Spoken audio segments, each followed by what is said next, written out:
بسم الله الرحمن الرحيم الحمد لله والصلاة والسلام على رسوله الكريم أما بعد أيها الأحبة السلام عليكم ورحمة الله وبركاته وبعد السلام أحبتي في الله. Dans cette nouvelle vidéo, une prolongation où on dit une vidéo en plus.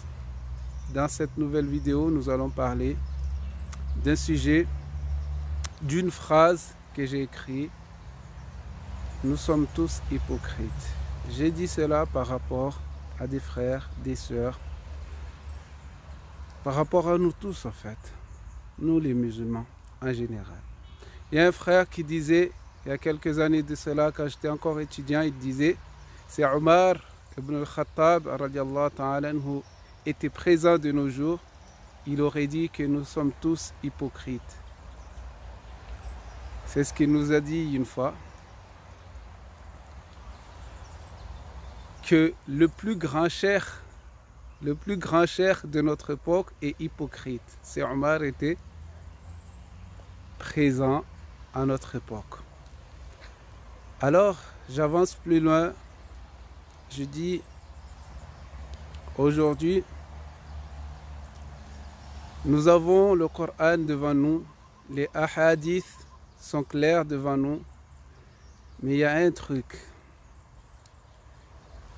Soit nous n'avons pas compris certains versets et nous l'interprétons et nous croyons l'avoir bien compris.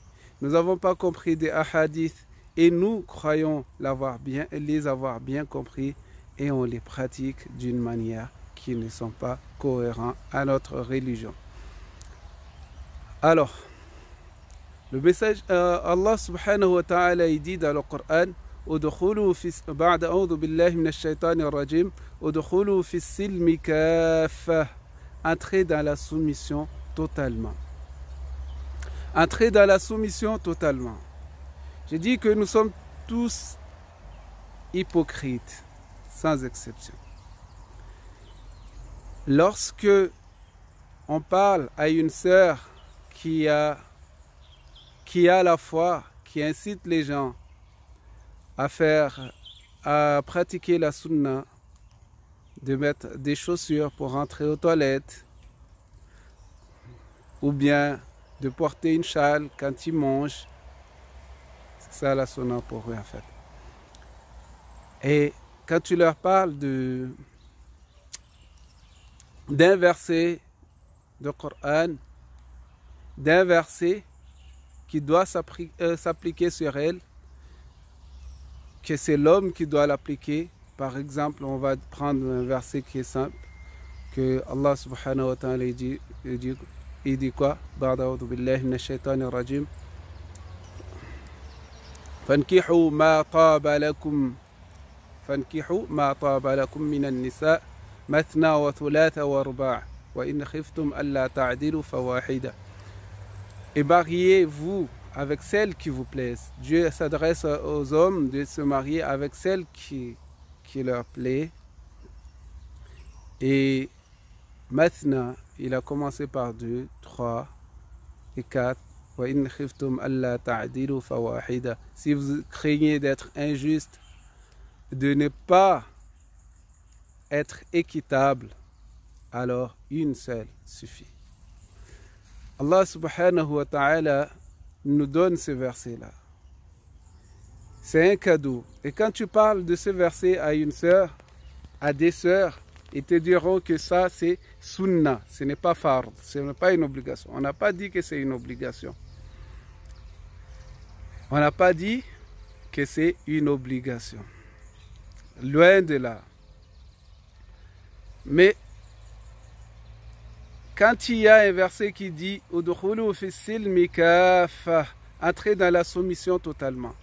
La sœur, elle entre dans la soumission en moitié. Lorsque son mari veut prendre une deuxième épouse, qu'est-ce qu'elle va faire?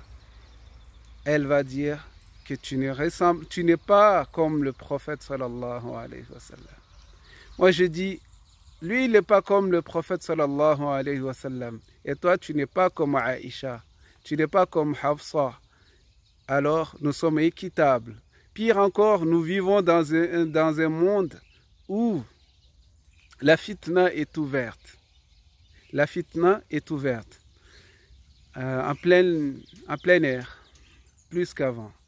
Même si avant il y avait la fitna, il y avait tout ce que vous voulez, mais de nos jours, c'est plus encore flagrant.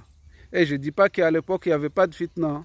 S'il y avait des hommes qui embrassaient, s'il y avait un homme qui avait embrassé une femme au marché et qui est parti voir le messager de Dieu sallallahu alayhi wa sallam pour que la sentence soit appliquée sur lui, que la loi de Dieu soit appliquée sur lui, que lui, il pensait qu'il a commis un grave péché, qu'il faut les décapiter, et que ce n'était pas le cas, ou il y avait aussi des zina qui étaient à l'époque du prophète sallallahu alayhi wa sallam. Des hommes et des femmes ont été lapidés, ont été tués parce que eux-mêmes se sont dit que la loi de Dieu doit s'appliquer sur eux. Alors, ça veut dire qu'il y avait cette tentation, que le messager dit dans un hadith que craignez ce bas monde et craignez les femmes. Craignez ce bas monde et craignez les femmes. Que la plus grande tentation de sa umma, ce serait sur les femmes. Une partie de hadith. Alors, ce n'est pas interdit de se marier à 2, 3 ou 4, même si la loi française l'interdit. Même si la loi française l'interdit, mais la loi de Dieu ne l'interdit pas. On le fait dans le haqq, on le fait par rapport à nos besoins parce qu'on est des hommes. Si on ne fait pas cela, on risque de tomber dans le zina. Alors on le fait. On fait le nikah.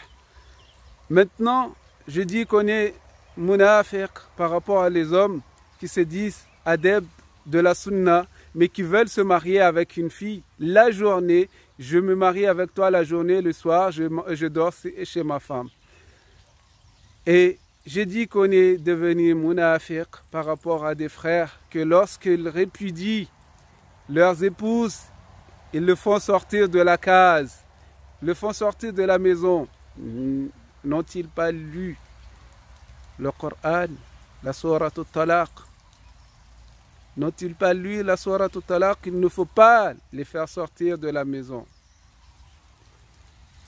Allahu Akbar. J'ai dit qu'on est devenu des nifaq par rapport à cela, de munafiq par rapport à cela, qu'on n'accepte pas les versets du Coran. On s'est dit, salafi, ahlus sunna wal jama'a, tout nom qu'on dit, mais à vrai dire, on n'est rien. On est des suiveurs de passion. On suit nos passions. On n'est rien, on suit que nos passions. On suit que ce qu'il y a dans nos cœurs, qu'est-ce qui nous semble bon, mais ce n'est pas ce que Dieu semble bon à Dieu. J'ai dit que des frères qui font sortir leurs épouses de la maison parce qu'ils l'ont répudié, j'ai vu de mes propres yeux. C'est pour cela que je l'ai dit. J'ai vu. Ce n'est pas la sunna, ce n'est pas ça. Et ce sont des frères qui pratiquent la sunna. Et les mêmes frères disent qu'ils ne veulent pas parler avec les filles. Je ne sais pas comment ils se sont mariés. Ils ne parlent pas avec les filles étrangères. Et ils font sortir leurs épouses du magasin, mais quand de la maison. Mais quand tu les rencontres dans les magasins, un grand sourire aux dames qui entrent dans le magasin, un grand bonjour, un grand au revoir, mais quand tu les trouves dehors, ils ne veulent pas parler avec les sœurs, parce que c'est une sœur, ils ne veulent pas parler avec. Et les sœurs aussi de même. Ce n'est pas derrière un niqab que tu dois pas parler, qu'un homme t'a parlé, t'a posé une question que tu ne vas pas répondre. Même derrière un niqab, c'est pas pour rien que Allah subhanahu wa ta'ala dit que lorsque vous questionnez ces femmes-là, les femmes du prophète, questionnez-les derrière un rideau. ce n'est pas pour rien cela que cela nous concerne aussi. Nous aujourd'hui, même si on a mis une voile devant nous, ou on a baissé nos regards, mais quand un homme te fait salam, il te pose une question parce qu'il est perdu, tu ne sais pas dans quel état il est, comment il est, il te pose une question, tu ne réponds pas. Ou un frère, sur la route, une soeur te fait salam, tu ne sais pas pourquoi elle te fait salam, tu marches droite, tu ne la regardes même pas, peut-être qu'elle a une question à te poser par rapport à sa situation à elle, tu ne la regardes même pas. Quelle religion vous prenez? Je ne comprends pas si c'est la religion de Dieu, mais je ne comprends pas, subhanallah. Allez voir, les mêmes frères, tu les trouves sur Facebook, parler avec des sœurs, tranquillement, sur les réseaux sociaux, ou les sœurs qui se disent, qui ne parlent pas avec les hommes dehors, tu les trouves sur les réseaux sociaux en train de discuter, négocier avec les frères, subhanallah. Arrêtons l'hypocrisie, s'il vous plaît. L'islam n'est pas la dureté. L'islam, ce n'est pas l'interdiction de parler à l'étranger. C'est que tu dois regarder que cela m'amène vers quelque chose qui n'est pas bon. Tu arrêtes tout de suite. Savoir s'arrêter, savoir mettre Dieu devant nous lorsque ça nous mène dans un endroit trop loin. Wa jazakumullah khair. Wassalamu alaikum wa rahmatullahi wa barakatuh. L'islam, ce n'est pas l'interdiction de parler l'un à l'autre ou un sexe par rapport à un autre. Notre exemple que Dieu nous dit dans le Coran, il dit de prendre le messager de Dieu comme exemple. Lui-même, il a parlé aux étrangères. Les sahaba, les khalifas, les khulafa al-rashidin, Abu Bakr, Omar, ils ont parlé avec des femmes étrangères à leur époque. Nous allons dire qu'ils étaient des gouverneurs. Nous allons dire qu'ils étaient des gouverneurs, oui. Mais ils sont nos exemples à suivre. Si c'était interdit, ils ne l'auront pas fait. Wa jazakumullah khair. Wassalamu alaikum wa ila al-liqa. Si vous avez aimé cette vidéo, alors cliquez sur le pouce et abonnez-vous et partagez avec vos proches. Wassalamu alaikum, à la prochaine et notre prolongation.